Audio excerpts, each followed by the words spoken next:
What's up, everybody? Well, that sucked. Rangers lose 2-1 in Toronto. This is episode 15 of Blue Truth, New York Rangers talk with myself, Brian Attard.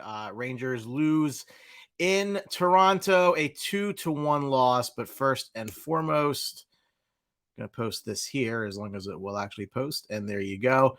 If you'd like to join the show, I have shared a link in the Blue Truth Facebook page broadcast. So feel free if you'd like to come on, just make sure your name's in there so I know who's coming on. Talk a little Rangers hockey with me. Feel free if you are interested. Henry and Dick, who had the pleasure of meeting at a recent game. I think that was the game. Who did they play that night? I can't even remember now. That's my memory is getting, as I get older, I forget who they were playing, but they won. Oh, the Florida game. That's right. Oh, of course. My friends over at Review and Preview. Hank's good guy. Rob Scatini, if only they brought the intensity from the third period from the opening face-off. This team needs to be harder on puck. Still in good shape. On to the next one. Hey, by the way, Rob, how are you? Paulie says he's mad. Not just mad, but very mad. I mean, listen, you can't win every game. I have to tell you, I was actually very happy with the way they played tonight. I know that they didn't win, but I think they played really well against a top team. You're not going to win every game. Toronto's also rolling. Both teams, I think, played really well defensively. But, again, I wasn't that upset about it. I thought they played a very good game outside of the face-off circle, which has been an issue for this team as long as I can remember, right? So that is what it is. Again, Paul said Mika does nothing for me. And the problem is now you're paying a guy $8.5 million for the next 8 seasons, and he can't win faceoffs. He's supposed to be a top center. Paulie said one player goes to the net, clearly referring to Chris Kreider, who's having a hell of a start to the season. Yeah, I mean, listen, it's, they were on a 4-game winning streak. Again, you can't win every game. I've liked what I've seen from them, actually, the last couple of games, much more than I think. Even though they won that game against Toronto against Florida, they didn't play very well that night. A lot of it was shaky goaltending on Florida's part, and Igor just, shutting the door for most of that game up until the very end. Mike Freeze, brother, how are you? Good effort. Go Chase stepping up. Really nice goal, obviously, in the win over Montreal. Paulie obviously makes note of that too. But again, I mean, I want to hear from you guys. Again, I've shared that link. I'll share it again. If you have some interest in joining, again, come one, come all. That's water's wet or water's warm. But we can talk about it. So again, not upset with the loss tonight. You can't win every game. Toronto's a very good team. You will play very good teams. Another road game, but Laugh look good too. Peter, welcome back, sir. I don't mind you saying you can't win them all tonight. Leafs played a great game. They are the best Leafs team of their Stars era. Well, they're a lot better today, Peter, than they were about a month ago. When the season started, there was a lot of angst, as to what they were actually going to be. They've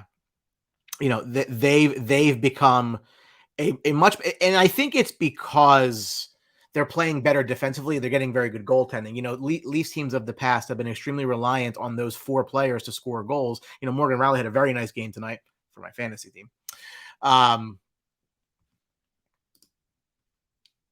Looks like the Flyers are going to overtime with Tampa Bay.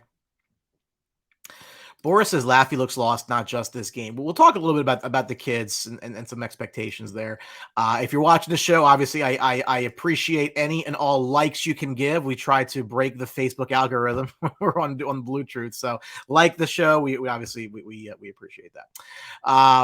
So again, I definitely want to hear, you guys having some comments coming in regards to the game tonight. Again, I'm not upset about it at all. You really can't win every game. You can't expect them to win every game. They're coming off a 4-game streak. You're going on the road here now. I believe that they're off for a while now, because I know that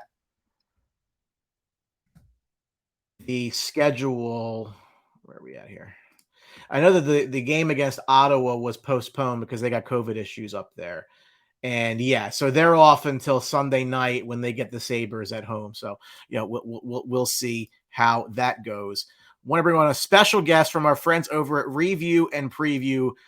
Great Rangers fan who I had the pleasure of meeting in New York during that Florida game. Hank and Dichter coming on. Let me just change this background so we can actually see each other. Where is this stupid thing? I've been waiting to show up. You sent in the link. I figured, you know what? I'm going to pounce on this. Screw it. I'm bored tonight. I can't sleep yet. Why not? Come on in. Rangers. You know what? Despite this loss, I completely agree. And generally speaking, I don't really flip out after losses like when we're coming off like a winning streak. You know what I mean? Like, I agree with your sentiment. I think they played really well most of the game. Getting out faced off 37-9, though, I can do without that, though. Wouldn't you? And that might have been that very easily may have been the difference in the game because, I mean, they again, the Leafs played a better defensive game than I thought they were going to play. I haven't really kept up too much with them, but you can see they're trying to play better and they're trying to not have to rely on so many goals to be scored because that's obviously very hard to do. But you look at this game, compare it to the Florida game that you and I were at, and the Rangers were outshot tremendously. You know, there's this undercurrent, I think, where people hate analytics or they hate what they think analytics are. And if you just boil them down to like very simply, you know, Corsi is shot attempts. So like if I told you, hey, Hank, the Rangers got outshot 40 something to 15. You think they played well that night? No. Okay. So again, you'll take the win. Don't get me wrong. You're not upset that you won, but it's hard to win games like that. The analogy that I came up with coming out of that game on my ride home, because, you know, I drive quite a bit, of course, is it's kind of like playing blackjack and you continue for whatever reason, you get 17s and 18s and you're hitting on 17 and 18. And miraculously, you're getting 2s and 3s and the occasional 4. And it's working out for you. You're not upset that it's working out for you, but odds will tell you if you continue to do that, it's not going to work out for you. So, again, I'm not going to sit here and be upset that they won those games and that they beat Florida, which I did not expect. But how many games are you going to win when you get outshot almost 3-1? Yeah, exactly. And, you know, I had my own concerns and I was listening to like, what's their names? Jim and Eddie, the Underground Railroad guys. Love Jim. Yes. Yeah, no, they're great. They were saying something pretty similar. Like they were enjoying the win, but like, I can't remember whether it was Jim or Eddie was saying this, but like, I think it was Jim. He was going on a rant saying like how he was glad the Rangers were doing well, but he's like, he wanted to see them perform better. He wanted to see the superstar forms. And like, you know, make no mistake, I like seeing them wins too, but I couldn't say I completely disagreed. Like we were hoping to see Panarin and Zibanejad step up. And you know what? I know it's like not dramatic, like with them scoring goals at a rapid pace, but like so far, slowly but surely, like you're starting to see them. Panarin, I knew was inevitable. Like, don't get me wrong. I didn't like seeing him slump at the beginning, but like we know how talented this guy is. For the most part, he's got great vision. Like anytime he has the puck, and he sees like an open teammate, like he'll dish that. Like, look at that goal that Mika scored against the Islanders a couple years ago. That's an example. Like, I figured eventually they were going to get it. My main concern was the younger guys, but Kaapo had a few goals the past few games. I'm liking that. No, absolutely. And actually, we will talk about that. But so we're 20% of the way through the season. I know it feels like it's weird, but it's actually 20% of the way through the season. They're 10-4-3. I had them winning 5 in a row. We have to change that now. They're second place in the Metro. I think they're tied for second or they're third. Yeah, I think they're third now, but I think Carolina's getting points. So I tried to prep for this earlier, and clearly I had them winning the game, and they chose not to win the game. So I was pom-poms a little bit there. But again, you know, it's weird. They've played a couple more games than Carolina has, but at the same time, I mean, there's not a lot to be unhappy about because, again, the games that they haven't played well, they found ways to win. If you go back, obviously, to the Calgary game, that's a throwaway game. It is what it is. Right. You're going to get those. But even again, they played well enough against. I thought they played better coming out of that Florida game. And I think it's great to see, you know, Lafreniere scoring a goal. Kakko had the assist, then he scored a goal. And then you look at him, it's like, you know, that kind of snowballs. Mm-hmm. And I don't know if you've seen the same. The confidence I've seen Kakko play with since he finally got off the schneid with that assist was wild, and he scored a goal in the same game against New Jersey. No, yeah, that's exactly what I was seeing. Like, here's There's the Tommy. thing. Yes, Tom, so glad you commented. Yeah, no, I was thinking like it was only going to be a matter of time before one of them scored a goal. However, with that being said, I figured it was probably going to be assist because you know how the NHL is. It's weird. Puck luck is a thing. And Kaapo has not exactly had the best of that puck luck. You know what I'm saying? Sure. Absolutely. But like when he got that assist, I'm like, you know what? Okay, maybe we're starting to see it. And then sure enough, he scores a big goal against the New Jersey Devils. That was a sick goal, by the way. Oh, loved it. Oh, it's not even what I actually liked the most about that play was the defensive play he made to take the puck away from the Devil, and then he went. Like, that's the sort of, like, very Mark Stoney. Like, I see a lot of Mark Stone in his game. If he comes, that's phenomenal. But you could just see, like, it was more pep in his step. Like, he didn't feel like the whole world was on his shoulders. You know, these kids get drafted high, and they get dumped into the NHL. Maybe he wasn't, like, you know, everybody's like, oh, these kids are busts. Well, if you think they're busts, then stop watching hockey because they're 20 years old. And most of the majority of players who are 20 are not yet playing. Like, they're playing because the team was in a rebuild and they were trying to come out of said rebuild and using the kids that they have. And to be fair, you're not always going to find a Connor McDavid that early in the draft. That's a once in a generational talent. Sure. Like, and everybody, I think people they watch football and they assume these guys come out and they play right away. And like they try to draw that to, I don't think it works, but look, I've been very happy with Kakko's play, and even Lafreniere. I mean, would I have him on the third line? No. Am I okay with it? Not really, but it's fine. I'll fight a different battle. Yeah, no, it is what it is. Like, you're not going to see them. I figured, you know, like maybe Kaapo is going to have more goals than this, but again, you can't always factor his goal scoring. Like, it's a lot of things, really. I think definitely puck luck's going to happen, but I think over the course of the next few games or like the rest of the season, I think you'll see Lafreniere and Kaapo have more of an impact, and maybe one of them gets promoted. Who knows? But you had to like what you saw after Kaapo. And you want to know something? Like right before he scored that goal, I was talking to one of my friends before that, and he was telling me, "Oh, how did he miss that empty net goal?" And I'm like, "Just be patient. He'll get one eventually." Like it's a law of averages, if you know what I'm saying. He hit the post in the Dallas game, the home opener, and he was just kind of like feeling. Ever since that, he had the brief injury there, and he came back. But again, it's like pump the brakes. Like, yes, they're not all going to come out and be superstars right away. Sometimes it takes some time, and you see that like the flashes are there of the talent that's there. I mean, they just have to kind of figure it out. So. I'm in a lot of Rangers Facebook groups spreading the good word of the Sports Box and BlueTruth and everything else. And I just see like so much of it. And I'm like, what, why? Like is that really what you're mad about right now? Because Kakko and Lafreniere are not scoring 10 goals so far. Like that's really the battle you want to pick. I don't get it. Yeah, no, it's ridiculous. And again, to your point earlier, like they were put in a different situation than most number one guys. It's not too often you get drafted so early to a team with like a lot of superstars. No, like 100. Yes, absolutely. Correct me if I'm wrong. Sidney Crosby was drafted by a team that was this close to moving to friggin' Kansas City. They just got sold, so maybe they'll still do that.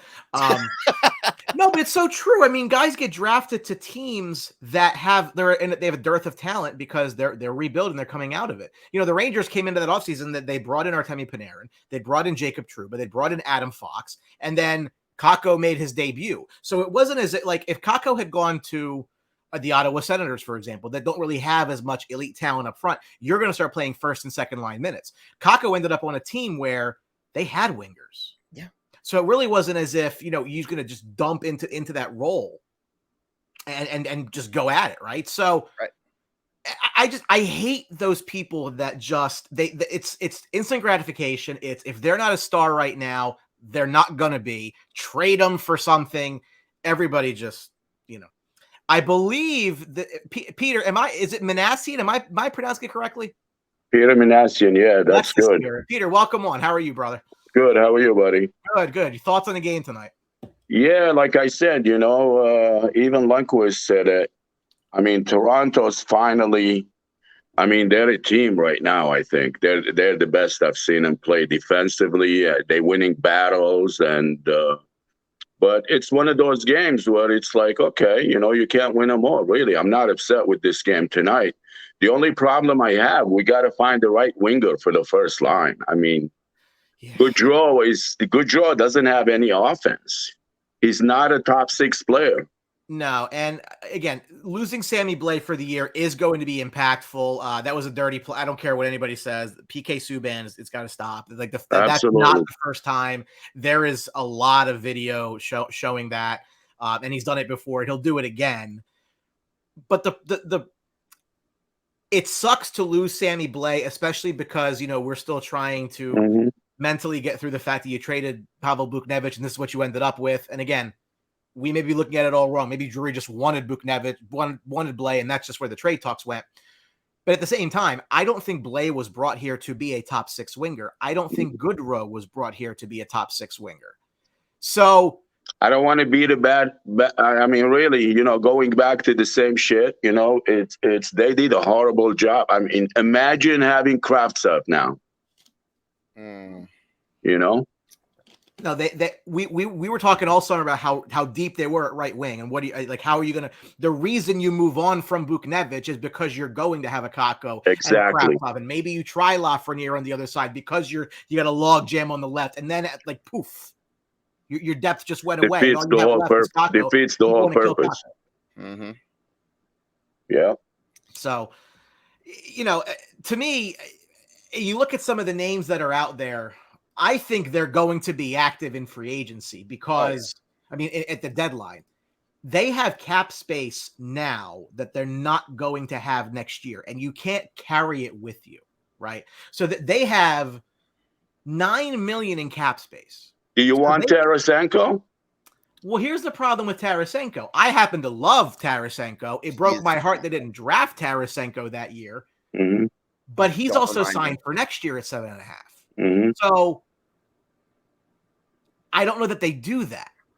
To me, if you look at some of the players that are going to be unrestricted at the end of this year, which basically you're just renting the player for the remainder of the year, you have the cap space you're not even using, the biggest names that come up, again, we're going on names here, not that they're going to get traded or not.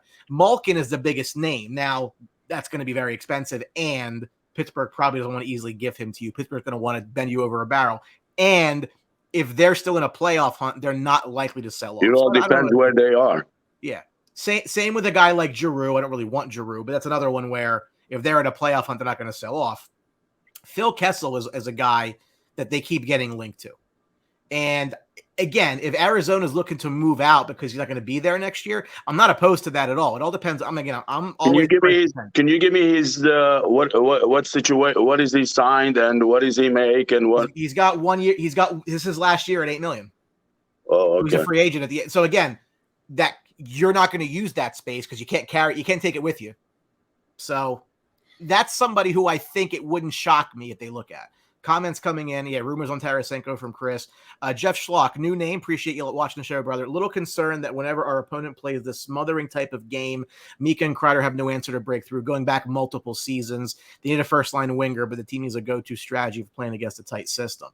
Well, you know what it is? They're very reliant on their power play. If their power play is not scoring, that's the power play, I think Stan said, was 12th. It should be better than that. There's a ton of talent on there, especially on the back end of it. At 5-on-5, they've not been very good most of the year. Again, they've been better the last week. So I'm not looking to, throw dirt on them or anything like that. But they've relied on their power play and their goaltending to this point. Don't be upset about it. Again, you hit 18, you caught your 3. That's great. But what are you going to do moving forward? And they've played better. Even tonight, I'm not upset about it. I'm not mad. You didn't go get blown out, against the team. That team's probably better than you, and that's okay. Mm-hmm. And to Xavier's point, 1 power play tonight. That's right. Not a lot got called in this game. So do they have more opportunity if they had more chances on the power play? And one more point before I forget. I'm not a big Trouba fan. You know that. But the last 3 games before this game, the best in a Ranger uniform. Yep. Easily. No, absolutely. Yeah, definitely. He put up 3 good games. I was really impressed with the way he played. I still think he's overrated and overpaid, but here's the problem with the Trouba deal. Number one, obviously the GM who signed it's not here. That tends to happen. But he was coming off a 50-point year. So you're paying a 25-year-old kid thinking, okay, well, I'm getting the next couple years of this. He hasn't really been that. But at the same time, they didn't know what Adam Fox was. Like, everybody gets like, oh, you could have just played a bunch of kids on defense. Yeah, but not really. And how many guys do they really have on defense with legit size? I mean, coming from last year into this year, right? Really only everybody's like, oh, look at what Neil Pionk's doing in Winnipeg. Well, how many small right-handed defensemen do you want? No, I don't have a problem with the trade. I just have a problem with his contract. Yeah. No, Neil Pionk sounds like 2020 hindsight, if anything. I mean, he was okay that first year, but I'm not losing any sleep over Neil Pionk being in Winnipeg. But say that he's here, right? Mm-hmm. You literally have 3 right-handed defensemen under 6 feet that try to play mostly the same game. Lundqvist is an offensive guy, first and foremost. Mm-hmm. Fox is just the man, right? But you literally have nobody on the right side that can actually play a tough, grinding type of. Not that that's what Trouba's game specifically is, but he's a bigger guy. You can't have 3 midgets down the right side of your defense. I mean, it just doesn't work. I was just expecting a little more. I don't know. His stick handling a little better on the like offense from him. You know, I thought he had a little more, you know, of that, and he doesn't. I would agree. He has not been an $8 million a year player. I'm not even going to make that. No, he hasn't. But at the same time, I think he's finally now playing with a partner that can help. I mean, the last couple of years, he's been stuck with a Brady Shea, and then got stuck with, again, last year, I mean, a rookie defenseman that he's with. I mean, it's just like you have to do a lot more. There's so much more on your plate that you really may not be able to play your game. Hopefully he breaks out of it. Again, they have to get something out of him. He's still the second best right-handed defenseman on the team. And he's still young. I mean, you know, he can get better. It's just, you look at the contract and you're like, you know, other guys are getting paid what they're getting paid. And don't think that didn't play a role in what Adam Fox wanted in his deal. I mean, hey, if you're paying him 8. Mm-hmm. Yeah, but Fox was going to get that.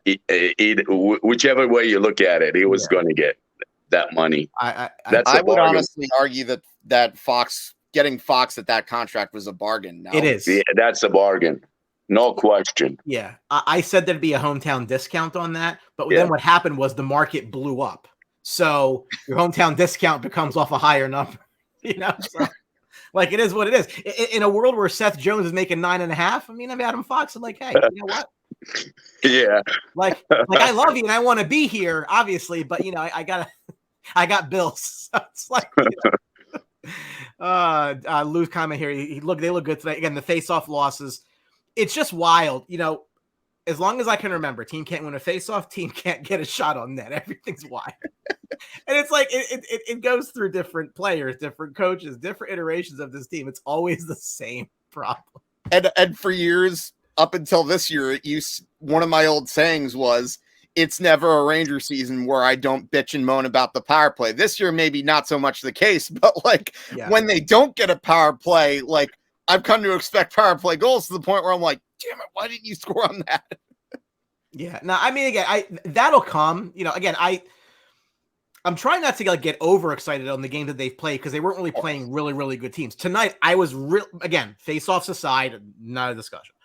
You know, they out-hit them 31-19. They blocked shots. Again, there were only 2 power plays in the whole game, and the Leafs scored on theirs, and that was the difference in the game. So at the end of the day, like, can you really be overly mad? I don't think so. Shots were 28-30. I mean, it was a close game against a good team. You can't. It was, and Toronto played a great game. They did, especially defensively. But so did the Rangers. That's the part that I'm like, okay, good. Like I like seeing this. Like when your players can buy in and really can, you know, stay in the game with a team that frankly has more upper end offensive talent than you have, and you're in that game. You kept all their big guys off the score sheet. And one of these pucks go in the last like a minute and a half. There's a point right there, and you never know what happens in overtime. And they had their shot. It just, again, you can't win every game, so you really can't get too upset about that. I think Sam said it best at the end of the game. It was either Sam or Joe who said this. The Rangers didn't necessarily lose the game; they just ran out of time, which I thought was pretty well said. Yeah. Absolutely. There's Alec coming on. As good a loss as you should tolerate. Yeah. Again, if you lose a game like this to a lesser team, then you maybe get mad about it. But yeah, you're not going 82-0. No question there. Are you worried about Zibanejad, Brian? I'm worried about his contract. I'm very worried about his contract. It's funny. I get a lot of Ranger fans like you always talk about the. I'm like yeah. The cap is like the NFL seems to have no salary cap. Like they figure it out. Like nobody's ever leaving over money. The NHL's got a hard number that you can't go over. And again, global pandemic. It is what it is. That cap's not going up, right? At least not. Yeah, but you don't sign him. What do you do, Brian? You make a trade for a guy who went to Vegas. They didn't do that. I don't know. He's going to be fine. That surgery took an hour. An hour. He walked out. Again, I understand that the range would. I mean, if he loses 30%, if he comes back 70%, with that contract, if he's 70% the rest of his career, I don't know. But the contract also. I mean, if he gets hurt, it comes off. Like if he can't play, then yeah. But what if he plays, but he's not the same? That's the problem. Yeah, I that was a risk I would have taken. That's the only. I mean, again, if you look at what Vegas, I guess, for a player like him, if you look at what Vegas paid for him, it wasn't that much, in my opinion. Oh, Vegas, they got him for like a bag of chips, magic beans. Yeah, but honestly, Brian, I wasn't worried about what we give up for him. I would have given up 2 number ones. That's not the problem. The problem was what he was making. Yeah, and how is he going to come back? I didn't mind overpaying for him. No, and I think that I forget who it was a couple of weeks ago we were talking about it, was that like you have the system with which to do that, and everybody falls. It's the same thing as everybody's like, how are they going to make it after Sammy Blais got hurt? Listen, I like Sammy Blais too. Sammy Blais is a bottom 6 winger on a good team. Like you can't like lose your mind over every injury. You can't lose your mind over trading any player. You have to give to get. And with the system that they have, look, Zach Jones right now is tearing up the AHL. Why? There's no spot for him right now. Mm-hmm. You talk about Braden Schneider, who was a first-round pick. Where the hell is he going to play on the right side? Mm-hmm. Fox is here forever. Trouba's here forever, for better or for worse. And you have Nils. So, like, this is like basic third-grade math. Like, hey, there's our 3 spots and 4 players.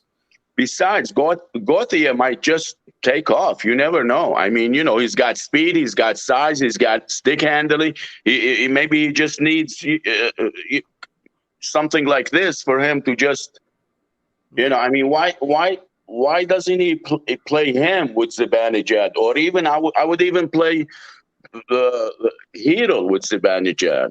Here's what I don't get, right? So this happened for like while Blais was there. Blais was playing first line left wing, and Kreider was on the right. Now you moved Kreider to the right so you could put Lafreniere and Panarin both in your top 6 because you didn't want these guys your third line. Totally get that. And then the experiment continued where Goodrow is now playing first line left wing. I think they might be swapping back and forth. But if you're going to put Kreider on the right, I don't know why you don't put Lafreniere on that spot. Exactly. And at the end of the day, Kakko might be a better fit on the top line anyway. Like I think, like if Brad and Strome are like a pair, cool. Then fit that spot. Maybe the answer is honestly putting Kreider on that line and moving up Lafreniere and Kakko to play with Zibanejad again. Yeah, maybe, but the only thing is Kreider loves Zibanejad. That's the thing. Again, but I mean, and they can play together on the power play. Yeah. Kaapo work, and again, but I mean, it's worth experimenting. At this point, yeah, why not? I mean, we don't need to like. We lived through the Vigneault years and Tortorella years where lines were changed all the time. Like I'm used to that, so I'm not going to freak out about it. Chris Rice said, Kaapo has worked well with Strome and Brett. Yes, very much so. Like the last couple games, I'm telling you, as soon as he got that point and he just felt like, and then scored a big goal. These kids just, again, Kakko's never played a full year.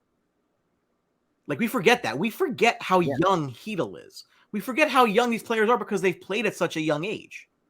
that like I was thinking he played 200. He's already played 200 games and he's a kid. Yeah, unreal. I like him. I really like him. Again, 2017 first round pick. I'm trying to get he's 22 years old. I mean, yeah, I'm hoping Heedle stays healthy. He's good when he's on the ice. I think he just needs to like get tougher and stronger. Yeah. I mean, tougher as far as absorbing checks and then giving as well. So, yep. So Robert says if they're keeping Strome, see now again, and I said this coming into the year, they're not going to appear to be selling into a playoff spot. It is more important to the team to make the playoffs with this group than to get something for Ryan Strome. Ryan Strome may move on, and it is what it is. He's going to dictate that by what his number is. If he comes in looking for, again, and this is why I tell to the anti-Eichel crowd, is would you rather pay Eichel 10 or Strome 7? And to me, I don't think that was it's no brainer. Right. Well, that's the question mark, because again, coming into next year, I'm not entirely convinced that maybe their actual interest in Eichel was just to have some leverage with Mika. Because again, if you see nobody coming, you can dictate your price. The team had no centers. What are you going to do? The draft didn't work out for them on the center side of things. For whatever reason, they prioritized Braden Schneider over a center. Brennan Othman, who looks very good, not bashing the pick. Where's he going to play? Again, centers were there. But he's playing fine. I'm not trying to like badmouth the kid who's not even here. Kid looks good since they've picked him. It doesn't fill your center need.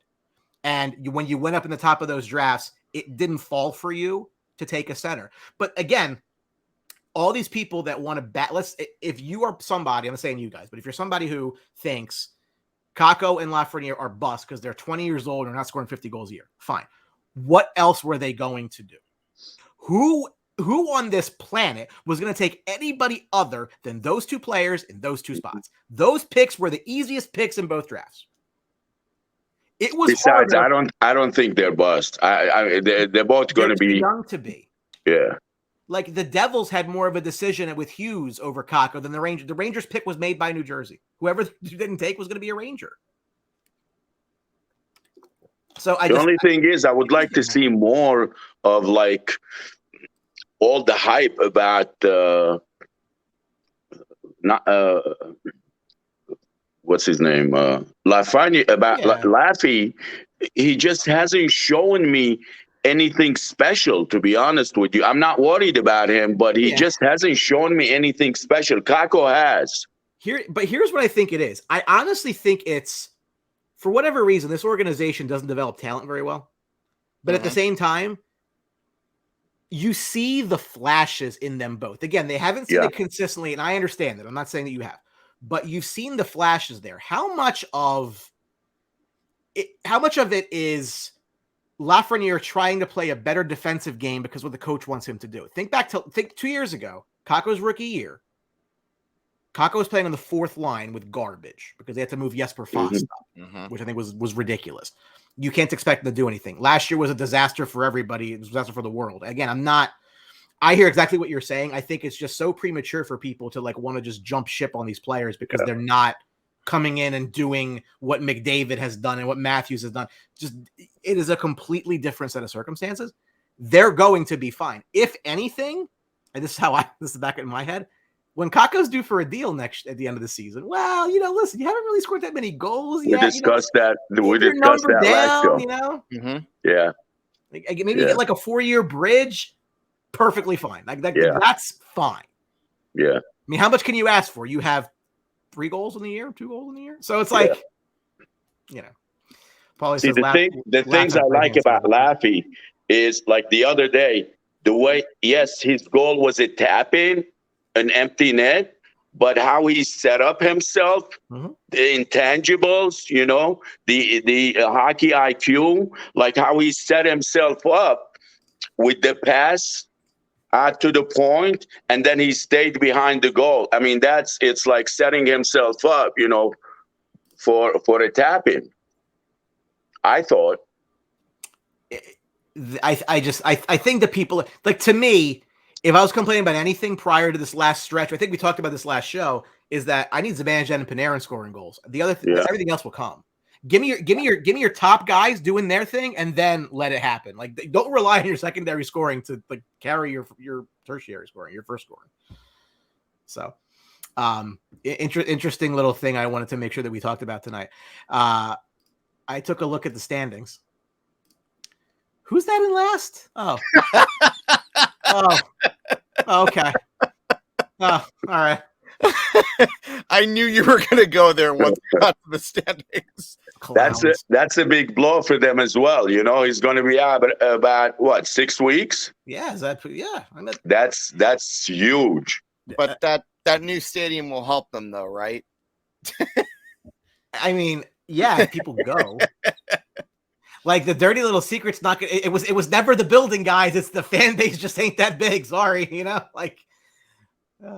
No, I enjoy pissing on their grave, but I'm just, again, all this, like, they were the division favorites, and and I'm telling you, like, guys, they barely made the playoffs the last 2 years in weird, fucked up shortened seasons. Okay, like, maybe they're not that good. Have you thought maybe they're not that good? Because they might not be that good. And I like Sorokin a lot. It's Kurt. I know he's loving that.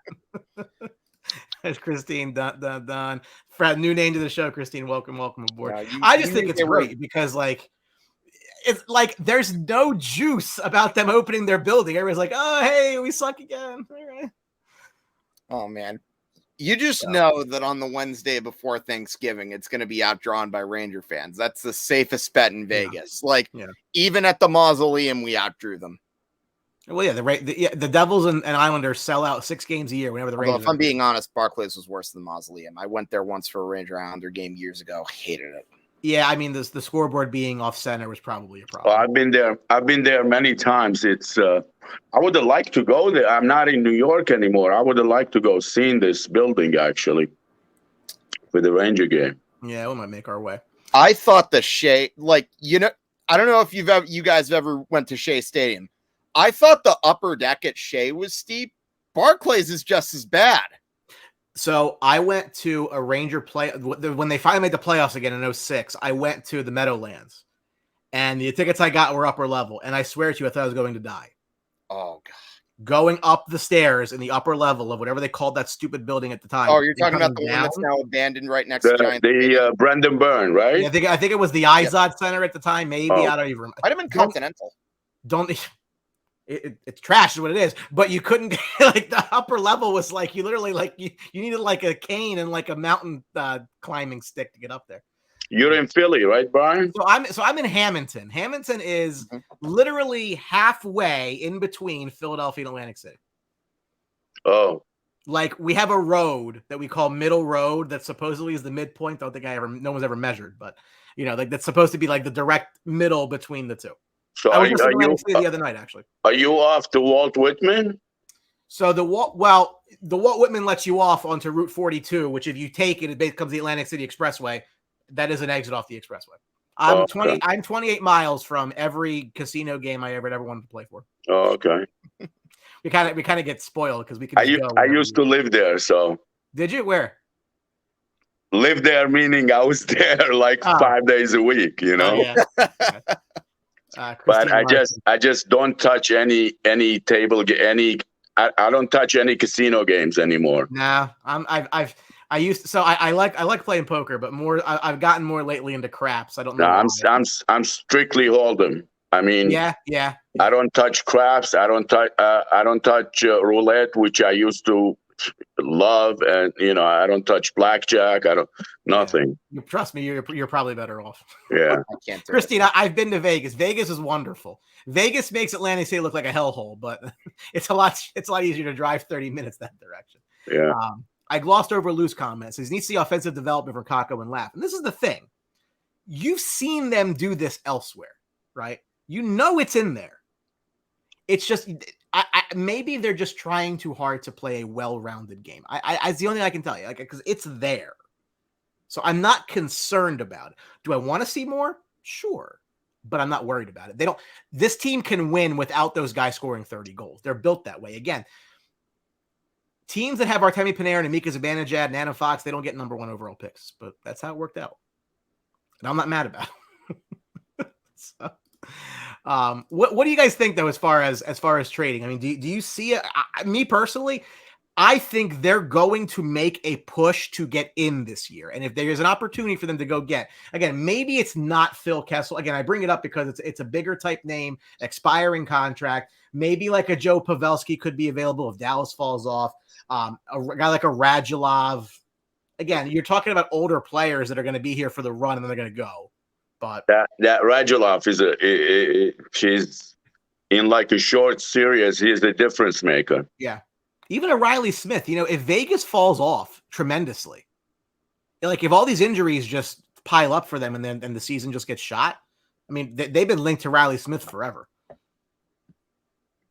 I just hope they don't trade Kravtsov for like a second rounder or some stupid shit like that. Yeah. I heard about what is that kid's name in LA, the center?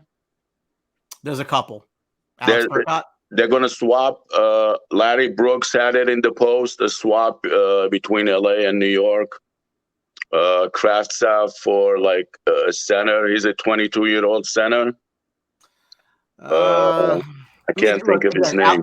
Alex Turcotte's in that system. He was a Not Turcotte, no. Gabe Velarde is a system. Yes, Velarde. I mean, that's the thing. So think back to the offseason. We said, like, I wasn't really going to be upset if Kravtsov got traded simply because if you're going to fill in your weakness at center with it, I'm okay. You had depth on the wings. Yeah. So, as long as they trade him for a young player, not like a second rounder, or we don't need that. That's like giving him away. But they hold the cards here. Yeah. Like, they can let him rot until he's 27. Like, this is not like a situation where like he can tell them what to do. I mean, Yeah. Or even just bring him back. You're right. I don't mind. Come back, play. We'll see what we can do. If you really want to leave, we'll work it. We'll figure it out. We're not going to give you away. Mm-hmm. Jeff Schlock says, look to pursue Giordano as an upcoming UFA for our 5 or 6 spot. I hear exactly what you're saying, Jeff, but even then, you have so many defensemen. And he's way too old. I don't want too many old players. Well, Christine, we're only talking trades because everybody's getting hurt or they don't want to be here. Blais is hurt. Kravtsov said, screw you, I'm out. All this depth they had at wing. Yeah, I would imagine they're definitely going to go hunting during the trade deadline. Yeah, but having said that, you can't tell me if I'm Chris Drury, right? And I'm like, you know what? The guy just gave me the job. I really want to make the playoffs because that would be really cool. Like, he might leave me alone if I make the playoffs. And I have $9 million of money that I can't take with me. I'm using the $9 million. Like, that's the thing. Like, say whatever you want to about whether they were in on Eichel, out on Eichel. They everything that they did said that they were at least open to it, or at least the idea, so that Mika wouldn't bend them over. Yeah. So I mean, Mika could have got a lot more out in the open market. I mean, long as if Mika gives me 5 years, I'm happy with the signing. Mm-hmm.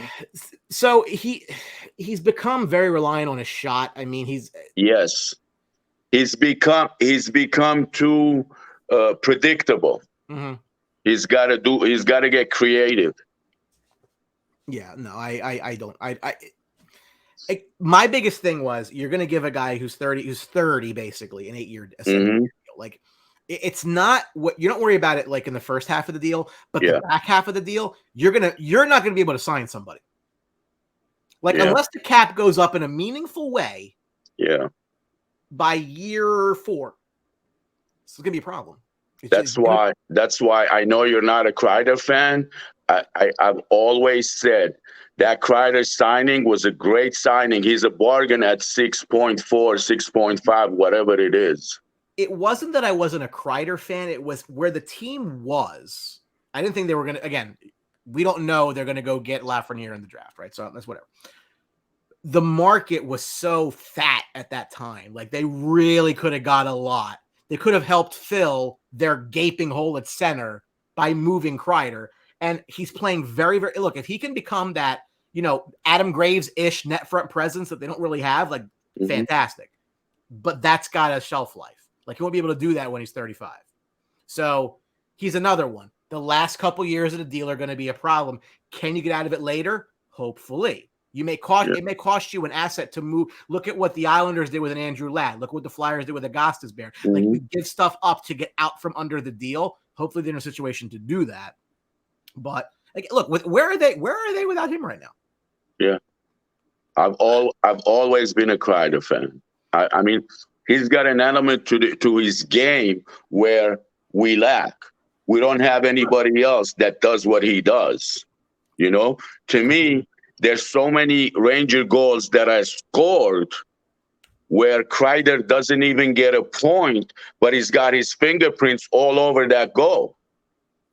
If you know what I mean. Yeah, definitely. Kreider gives that, like, Kreider, there's just so much to Kreider that, like, I feel like, what am I trying to say? I'm a huge Kreider fan. Me too. He's always involved in, like, a lot of the goals. Yeah. Like, I have a feeling this is going to be the year he finally gets 30 goals too. He's going to get 30. I'm hoping 40. He's going to get 30. I don't know if he can get 40. If he keeps going the way he is, he might. But 30 he will get. If he gets 40, I'll be pleasantly surprised. But like, I think this is the year where he gets 30. Yeah. I'm hoping we don't see one of those stretches where he just disappears. Yeah. Brian knows what I'm talking about. Yeah. But he's been streaky his whole career. No, that's exactly the point that I'm trying to make. But otherwise, like, excuse me, I like Kreider. I like what he brings to the table. I've always been a Kreider fan.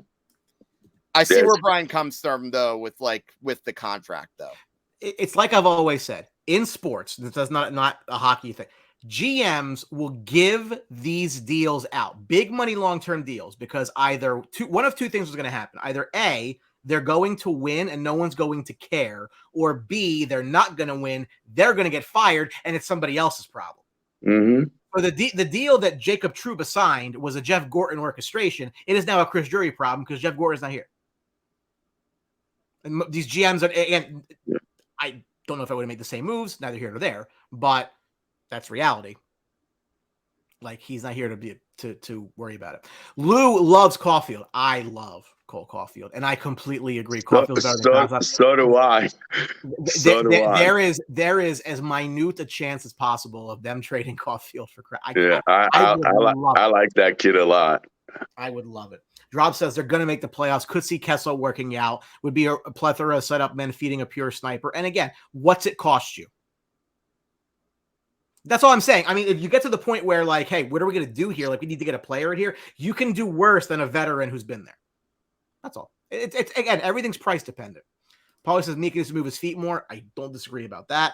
Chris Rice said we just talked about it. Hitcher says Kreider is too streaky. And again, like, if he's doing this right now, like, the next 10 games could be very bad.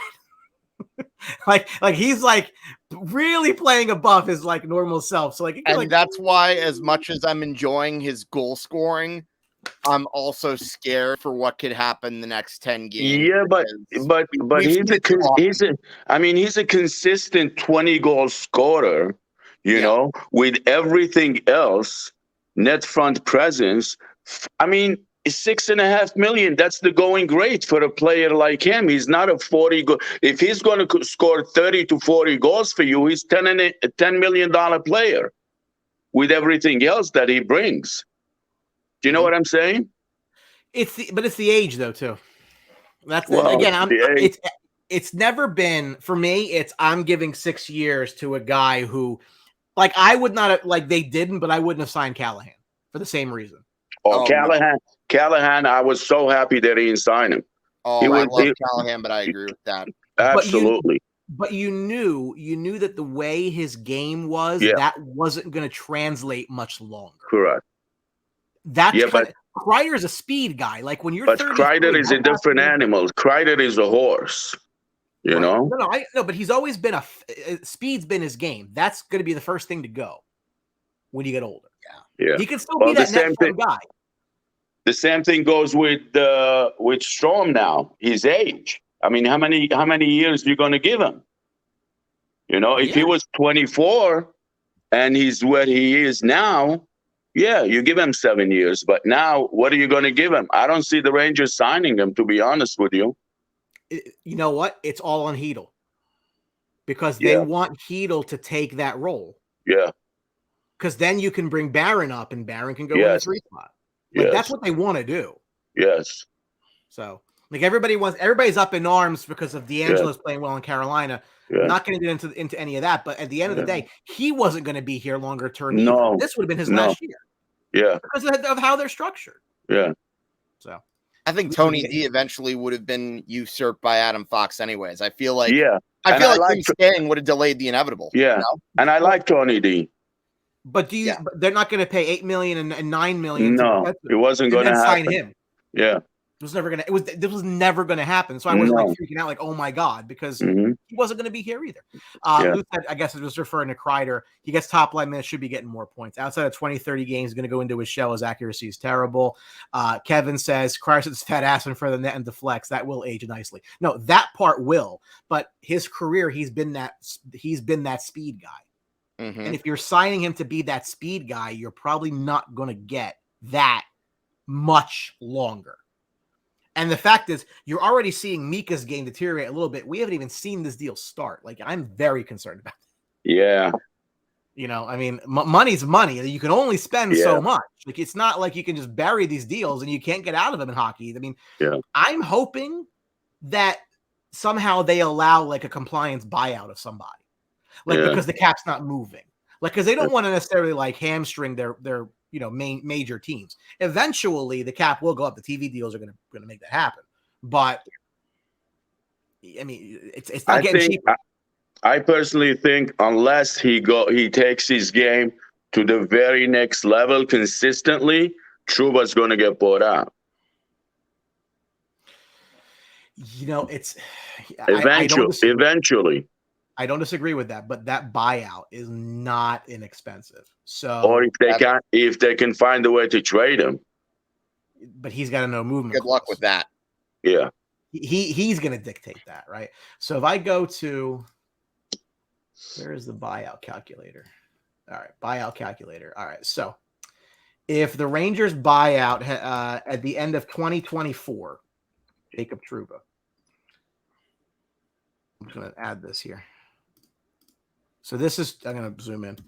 So Trouba's buyout at the end of 2024, you're still looking at cap hits of $4 million a year and then $2 million after that. Again, not killer, but if you start doing this earlier, all right, so let's say it's at the end of this season. Again, not going to happen, right? But you can see that you're still going to have that money dead against the cap while you're trying to sign other people. Don't think it's going to happen. That's a lot. Yep. Don't think it's going to happen in 2023. After 2023, maybe. Again, after the 23-24 season, there's 2 years left on his deal. Yes, you're still paying him $4, but you're not paying him $8. You may need that $4. And what it really just costs you is $2 million a year 2 years after that. That's what buyouts are. And you're probably going to have Schneider for minimum for his first couple of years. And that's the other thing. Now I'm being asked a question by Jeff about the no movement clause for Jake. So his no move, it becomes modified after 2023-24. So in that off season, if you can't get a deal done, that might be the time to do it. Yeah. But he's played fine. Hasn't played $8 million fine, but he's played fine. Yes. And I think he's movable, Brian. I mean, if you, instead of buying him out, you just get $2 million of his salary and, kind of get rid of him. I think there'll be a lot of teams interested in that. Yeah. What's interesting about him is if you look at I was trying to find the spot where it goes cash versus the base salary. So in was this the buyout? Okay. So one of the years, if you actually look at his contract, he got a lot of money up front. There's no bonuses after this season. So the base salary is actually even though the cap hits 8, the salary is actually 6. So for teams that don't want to spend the money, for example, you're getting an $8 million hit for $6 million cash. $6 million. Yeah. Yeah. And Lou, I can't disagree. I'm telling you, I have a bad feeling about that. Yeah. Robert says love and Heedle. Again, like that's the play. If he can become that, which that's what he was supposed to be, the 2 center. They wanted him to be the 2 center last year. I don't think Strome was brought here to be the number. Strome was brought here like as an afterthought. Mm-hmm. Like he's materialized. Don't get me wrong, and that's great. But like this was never the plan. The plan was to move Heedle to your number 2 center, fill in the bottom 6 with a guy like a Morgan Barron or somebody else. Mm-hmm. So, yeah. But again, I disagree with no one that the contract's the problem. Would I make the trade? No question about it. Is the contract $1 million too much at the time? Yes. You're also, again, you make that deal thinking the cap's going up. It's like buying a house. Like you're locking in a mortgage, but the value is going to go up. It didn't happen. Crazy stuff happened in the world.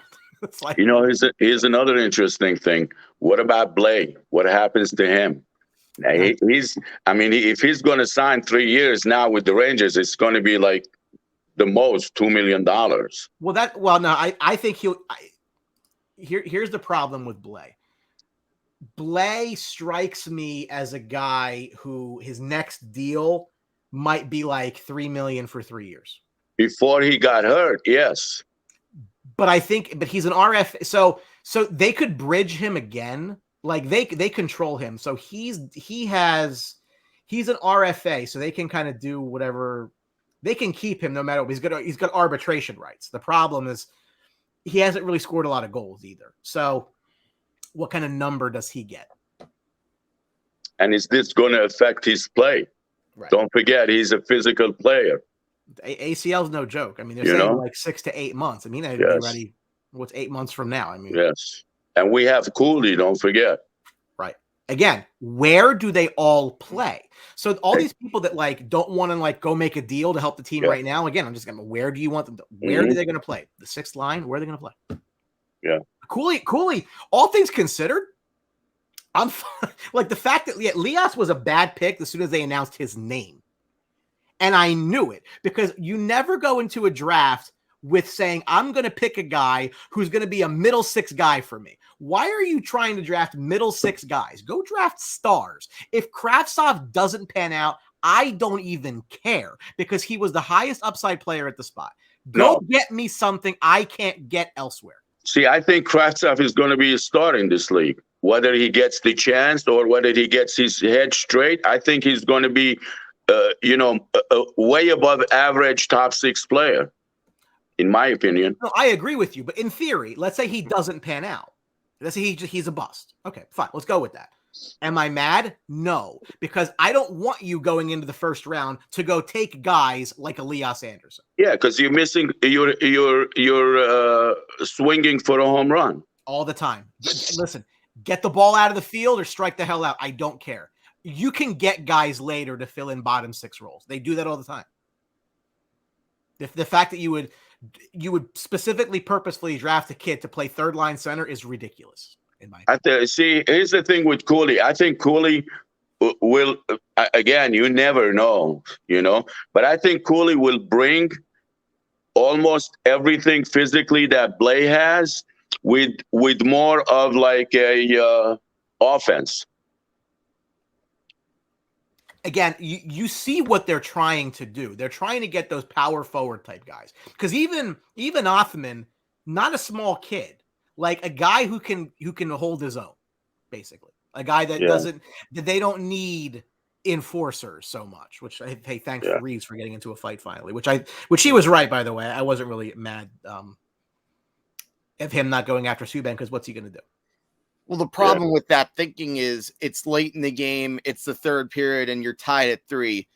Probably not the best time to take a penalty. Right. So I mean, I get why he didn't get into a fight. Yeah. I'm glad he did it the day after though. I'm fine with that. But I think I know exactly where Reeves is coming from. I'm impressed. I'm impressed with Reeves. I thought Reeves shouldn't play more than 40 games a season, but the way he's going, timely checks, smarts, knowing when to fight and when not to fight. I mean, I'm happy with Reeves. Yeah, Revo's good. I like him too. He is what he is, you know? But that really got the team going. Again, I'm not a huge like go get fighters type guy. Like there's a time and a place. Like he's that kind of player. I mean, that was the most Rangers move of the offseason though. Like we were just ending our show when that happened too. It was too funny at the time. But final words from you guys. Again, any floor is yours. Whatever you want to bring to the BlueTruth crowd. Not really much I have to say. I like where the Rangers are going. Like, I still don't think we've quite seen the best of them yet. I think, like you said, I think Mika, in my opinion, is more concerning than Panarin. Panarin, we know, is talented. Like, Panarin, we know, has, like, such a great IQ. He can make a good pass to an open teammate, and he can score, like, whenever possible. I'm not as worried about Panarin as I am Mika. But otherwise, no complaints from me. Igor is pretty much giving us stability in goal. Love that guy. I love that they pretty much committed to him as a starter. Like you have to. And you know what? I like the stretch of games coming up. I think the Rangers are just only going to get better from here, and it'll be interesting to see where things go come trade deadline because you never know. I think they can easily improve themselves. And Brian, I just want to say thank you for letting me jump on and talk Rangers with you. And good show, man. Peter, nice meeting you too.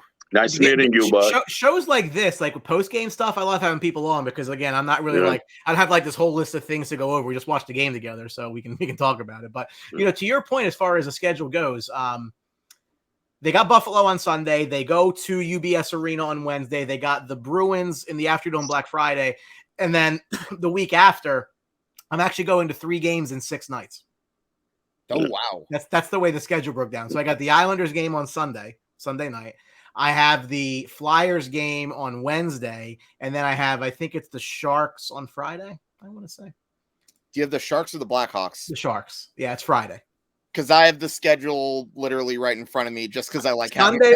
I'm going Sunday, Wednesday, Friday. My goal is to do our next show on Thursday in between the Flyer and Shark games, which I'll be home for that. So I just want to add one last thing, Brian, if I may. Absolutely. Like 4 or 5 games ago, and I mentioned this to you, even though they had a good record and they were winning, I told you I wasn't impressed with this team. But the last 4 or 5 games, they've shown that, you know, they're stepping up. They're becoming a team. Credit to the coach, credit to the players. I like what I see the last 4 or 5 games. To me, you know, even if you win and I don't like the way the team is structured or the way they're playing, it doesn't mean anything to me. But I like what I've seen the past 4 games. Yeah, it's a marked difference. You know, again, thinking about doing the show coming out of that Florida game, I'm like, they're literally hanging on by a thread. Like, I don't know. I called that game to you, by the way. I said they're going to win tonight. You did. I walked it. I'm like, it's all going downhill from here. Yeah. But it just if you're playing and you can say if they can consistently do this, the results will be good. Yeah. If they can play the way they play tonight, I'm happy.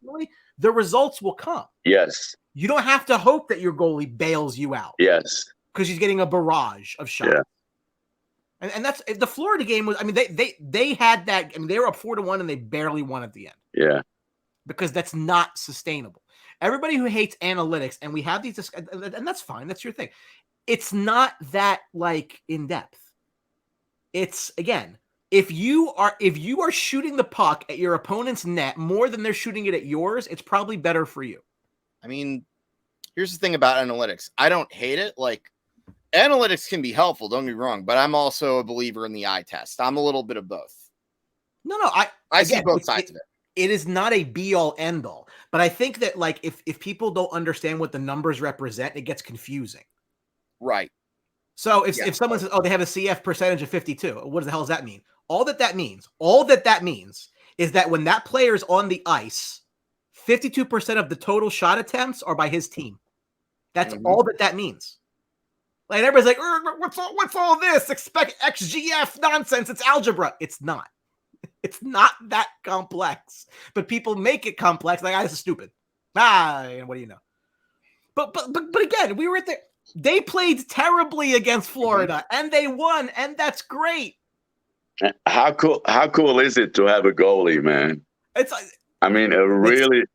really awesome to have a real good goalie. He is so calm. I mean, it's like, the saves he makes, and it's like it's so calm. He's so he's got the I can see the 31. Yeah. Yep. It's like Green Bay going from Favre to Rodgers. It's exactly what it's like for them to go from Hank to this kid who grew up loving Hank to. I mean, just So now we're talking. So I'm always concerned about contracts. He's only signed for 4 years. Yeah. So what's that deal look like? See, that's the thing. Do you think it was them that they didn't want to sign more than 4, right? That was him. It was him. Absolutely. Yeah. Because he wants 29. Exactly. He wants to get paid in 4 years. Yeah. These players. I mean, players that sign for like a 2-year deal right now, it's actually kind of smart because you don't know what the cap's going to be like. Yeah. Like you're signing it today. Yeah. If they had signed him for 6 years, I'm a lot happier. Oh, max 8 years. I would have taken 8 years, and the Rangers would have given it to him. I think it was him and his agent that let's get paid one more time. Or that number goes up. Like when you're talking about RFAs, and it's counterintuitive, the number goes up the more you go out. Yeah. Because you're buying out those unrestricted years where they could go sign for whatever. Correct. Plus, that's why like a Cale Makar or a Quinn Hughes' deal in Vancouver seems like it's cheap, but they didn't really buy out that many unrestricted years. That's why. Yeah. Like if like Pettersson making 7 a year, I think, like, why is he only making 7 a year? Because it's a 3-year deal. If it was a 6-year deal, he's got to be above 10 because you're buying out those future years. But people don't really like the CBA, like you kind of have to get a feel for it, but I argue with people all the time, and that's what I do. It's fine. I don't mind it. But guys, listen, hey, thank you for jumping on tonight. Thanks, Brian. Hey, nice to meet you, bro. Absolutely, my pleasure. And Hank, nice to meet you. Obviously at the Garden, and that was a lot of fun. And I'm sure we probably won't have. I'm sure this won't be the last time we meet up at the Garden. That's sure. No, absolutely. Like I have a number of games. I think I have 10 games total. I've only been to 2, so I got 8 games left for the year. Again, it is a trek for me, but I don't care. I'll make that drive and that train ride. Yeah, I don't care. Hey, even if I love being there. Even if, God forbid, I have to move out of Westchester and into, like, say, South Jersey, I'd still make the trips whenever I could. Honestly, it's my favorite team to like see live and up close. I mean, don't get me wrong, I love going to Yankee games too, but like going to a Ranger game, it's just got such a different feel. And plus, there's nothing like Stanley Cup playoffs to me, bar none in any sport. In any sports, sports to watch live. And again, we said that I thought they were a playoff team coming in. Odds tell you they're a playoff team. Yeah. So if you look at again, if Pittsburgh really isn't a threat, and the Islanders really aren't a threat, all they got to do is stay ahead of Jersey and Columbus. Correct. Yes. Yeah. I'm not worried about that. I honestly thought Pittsburgh is not going to be good this year before everything. So, but well, they were a good regular season team last year. They got in the playoffs and shit the bed hard. But I think Pittsburgh's declining. No, they're absolutely declining. Like, no, one of my good friends is like a hardcore Penguins fan, and like he's like telling me, "Oh, they're still good," and I'm like, "No, dude." Well, so Noah Deibler, who's our Sports Box compadre, again, BlueTruth powered by the Sports Box, our podcast network. Feel free to like that page. It's a lot of fun. He's a Penguins guy. He's like, listen, like they need to go into rebuild. Like I understand why they're not, because when you have Crosby and Malkin, you don't go into rebuild. Mm-hmm. But what's going to happen is they're not going to re-sign Malkin, and then Crosby's going to Crosby. They will. They will. They will go into a rebuild. Yeah, they have to. What choice do they have? What choice do they have? Yeah. No Penguin fan wants to hear it, but it's true. You know what? They won a couple cups. I think they're going to be okay. Yeah. You listen. If the Rangers could get me another cup, like take 10 years and do not. I don't care. Like I'm not one of these people that needs these cosmetic playoff runs for that. Look at what the Blues did for years up until they won. They made the playoffs like every year and never won jack. They didn't even make it to the conference finals. Like, what's the point of getting in and just get your ass beat? Who cares? Like, I don't need that in my life. I need you to go win something. So position yourself to win something. It's all good. But anyway, guys, Thank you for the time. Thank you for the support. All right. Love talking hockey with you guys. And Good everybody night. watching at home, thank you for interacting with the show. Give us a like. We appreciate it. Again, I'm planning to be back 2 weeks from today at 8:30, right in the midst of 2 games I'll be attending. And I'm sure I'll be posting all kinds of pictures and shit from the games that we're going to. It's a lot of fun, obviously. But again, Rangers lose in Toronto, and it's okay. It's okay. Let's not freak out. Everybody's fine. You can't win every game. We'll see what they do. Again, their next game is against Buffalo on Sunday. Winnable game. And then we go check out UBS Arena. And wouldn't it be fun to rain on their parade and get a win in that building? I'm looking forward to that. So, a lot of fun. Well, guys, again, thank you so much. Thanks for watching Blue Truth. And we will catch you all in 2 weeks. Take care. All right.